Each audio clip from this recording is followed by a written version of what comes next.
Demi untuk tidak menggalakkan orang itu kerap berhutang kecuali dalam keadaan penting, darurat, maka janganlah seseorang itu mudah untuk berhutang. Zaman kita sekarang, orang lebih suka berhutang. Dan hampir ramai daripada orang yang hidup di zaman kita sekarang mesti ada hutang. Kalau kata baginda Rasulullah SAW ketika didatangkan satu jenazah dan diminta untuk salat jenazah, Nabi bertanya, "A'alaihi dain?" Orang ini ada hutang? Ketika diberitahukan, "Na'am ya Rasulullah," ya, dia ada hutang.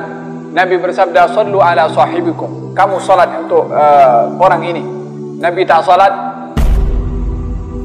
Bukan Nabi nak haramkan salat kepada orang yang punya hutang. Kerana salat Nabi kepada orang yang mempunyai hutang itu adalah merupakan syafaat Nabi kepada orang yang disalatkan, sementara orang ini mempunyai tanggungjawab kesilapan atau hak kepada orang lain, bukan kepada Allah. Sementara hak orang lain